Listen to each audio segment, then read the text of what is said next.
So again, the gentleman uses a colostomy bag, and it's underneath his clothes. He went in and he undid his belt and pulled down his pants.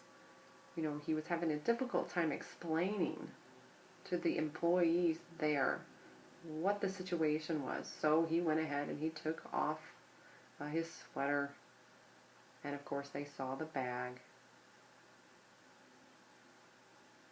And the employees went ahead and ran their hand down flat across the gentleman's body, and he warned them not to do that, and they went ahead and done it anyway. And of course the bag came undone, and urine went all over the gentleman. He was not apologized to. He was not offered any help. How horrifying and how maddening to have to walk through the airport, get on a flight, and then get to a restroom at the next airport to clean yourself up from sticky urine. That's horrible. That person was heartless and did not care. I'm not sure TSA security people care about anyone. So once the wedding was over, flew back to Orlando, and there were no issues. And of course, I plan to let TSA know about this incident with this gentleman, and my president, and my reps, and Congress, so on and so forth, my state representatives. So TSA has suggested, yes, go ahead and file a complaint. And I'm going to see what they're going to do. There is a website that I'm going to need to get on and see what it is that I need to add specifically. And this website, as I checked it out, did say that we, the people, have a right to privacy, and it seems that those rights were infringed upon and violated. For those who have disabilities, prosthetic legs, breasts, so on and so forth, should not be forced to remove them or take them off. So it would seem to me that they broke the rules. Those are the TSA regulation rules, and they were broken. It makes you wonder. So people really need to start complaining.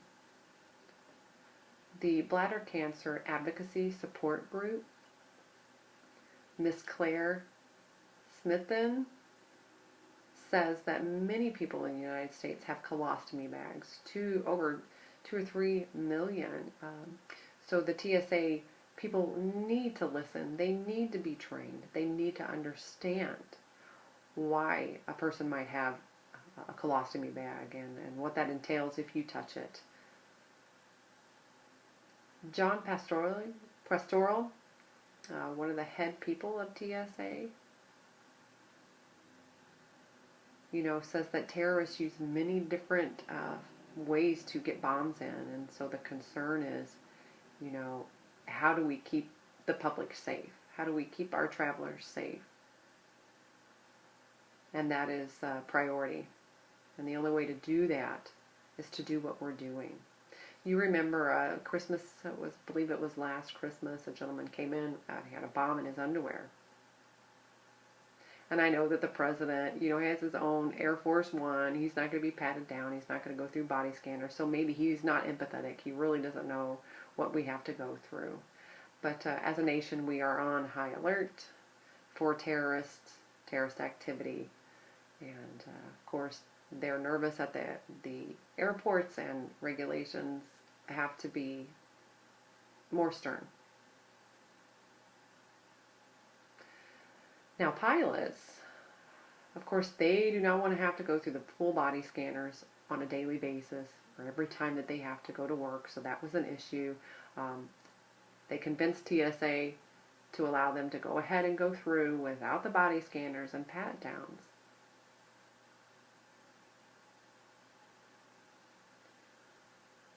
Like many places, had required them to do so, but now they show 2 forms of ID, 2 forms of picture ID, and they are just checked out visually. Pilots have complained that this is not good for the pilots. to go through those scanners daily. And the pilot, their thoughts may be, I'm not a terrorist. I'm in control of the airplane. If I want to kill everyone, I could kill everyone. And I'm sure that's what they're thinking. So just let them go. We have to trust our pilots, those who are in charge. And so TSA conceded. There was another woman from LA, California, Melissa Miller. She has traveled home for Thanksgiving yearly for the last 30 years to Ontario. And the tickets were so expensive this year. And you have to go through all of the groping. I would certainly punch somebody's lights out if I had to do that. I would not forget that. I would imagine that would be horrid. Horrid. Not something I would soon forget.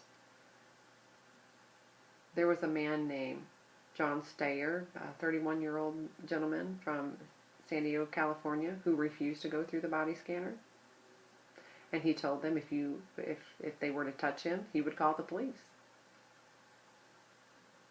And he was kicked out, and he was not able to fly. He was a priest. He was going to visit his father. And he has a right. I know many of us cannot afford to throw away money on a ticket like that and get kicked out, but we do need to stand up for ourselves. And so this is beginning to spread via the internet. There are many people going into the airports who are refusing to go through the body scanners. So they have to be patted down, which makes the lines a lot longer. It takes a long time to get through. So they're experiencing vast problems with that. There are a couple of websites that are encouraging people to, not go through the body scanners, to make the TSA regulator people, pat them down. And that will cause tremendously long lines. And a lot of people may miss their flights.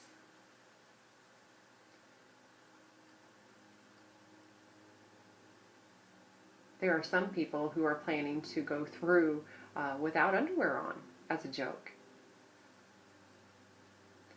to see what's going to happen, if they'll make them do that or not. We'll see what happens this Wednesday.